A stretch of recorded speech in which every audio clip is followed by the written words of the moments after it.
بسم اللہ الرحمن الرحیم اللہم صلی علی سیدنا و حبیبنا و نبینا و مولانا محمد وعلی آلہ و صحبہ وبارک وسلم۔ عزیز ناظرین، السلام علیکم ورحمۃ اللہ وبرکاتہ۔ ایمانیات کے بعد میں عقائد پر گفتگو کا سلسلہ جاری ہے۔ آج انشاءاللہ العزیز ہم انسان کی اس کائنات میں جو حالت ہے اس پر مختصراً آپ کے سامنے گفتگو کریں گے۔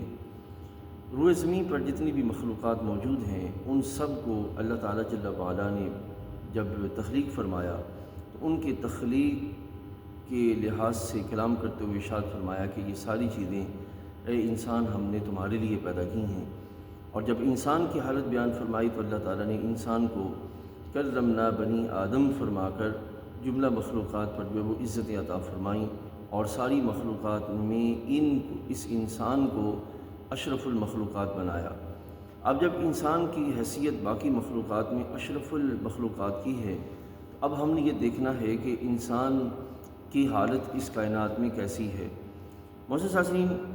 انسان دو حالتوں کے درمیان رکھا گیا ہے۔ انسان نہ تو مطلقاً مجبور ہے کہ وہ کچھ نہیں کر سکتا اور نہ ہی مطلقاً آزاد ہے کہ وہ سب کچھ کر سکتا ہے۔ انسان کی حالت جو ہے وہ ان دونوں کے درمیان رکھی گئی ہے، یعنی کہ نہ ہی وہ محض ایک پتھر کی کیفیت میں ہے اور نہ ہی جو ہے وہ انسان جو ہے مطلقاً آزاد ہے کہ جیسے چاہے جو چاہے جو ہے وہ جب چاہے کرتا پھرے، بلکہ درمیان بین کیفیت جو ہے وہ انسان کے درمیان جو ہے وہ انسان کے لیے رکھی گئی ہے۔ اب معزز ناظرین، جب ہم یہ سمجھ گئے کہ انسان نہ مجبور محض ہے اور نہ ہی جو ہے وہ مطلقاً آزاد ہے، وہ درمیانی حالت میں اس کائنات کے اندر موجود ہے۔ اب مطلقاً جو ہے وہ مجبور اس لحاظ سے کہ جو تقدیر کا لکھا ہوا ہے، انسان جو ہے وہ اس کائنات کے اندر جو ہے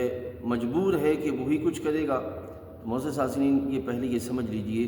کہ خالق کائنات جل وعلا نے تقدیر میں جو کچھ انسان کے لیے لکھا ہوا ہے وہ پہلے ہم کل بیان کر چکے کہ ایسا نہیں ہے کہ رب تعالیٰ نے جو کچھ فرما دیا وہ جو ہے وہ انسان کی تقدیر میں لکھا گیا، بلکہ انسان کی حالت کا مشاہدہ کرنے کے بعد جو اس کے اوصاف تھے اور جو اس کے افعال ہونا تھے اللہ تعالیٰ جل وعلا نے وہ لکھے۔ اس اعتبار سے انسان جو ہے وہ مطلقاً آزاد نہیں ہے اور مطلقاً جو ہے وہ مجبور بھی نہیں ہے، بلکہ درمیانی حالت میں انسان کے اندر اس کائنات کے اندر جو ہے وہ رکھا گیا ہے۔ یہ پہلو یہاں پہ ایک سمجھ لیجئے کہ ہم دنیا کے اندر جب کسی بھی کمپنی کی برانڈ کو دیکھتے ہیں تو برانڈ کے ذریعے کمپنی کا ذہن اور کمپنی کے مقاصد کو سمجھنے کی کوشش کرتے ہیں۔ نہ ہی جو ہے وہ برانڈ کا انکار کرتے ہیں، نہ ہی کمپنی کا انکار کرتے ہیں، بلکہ دونوں کو کمپنی کے مقاصد اور کمپنی کے ذہن کے اعتبار سے سمجھ کر اس کے مطابق اس کو استعمال کرنے کی کوشش کرتے ہیں۔ تو بالکل اسی طریقے سے انسان ہے کہ اس کائنات کے اندر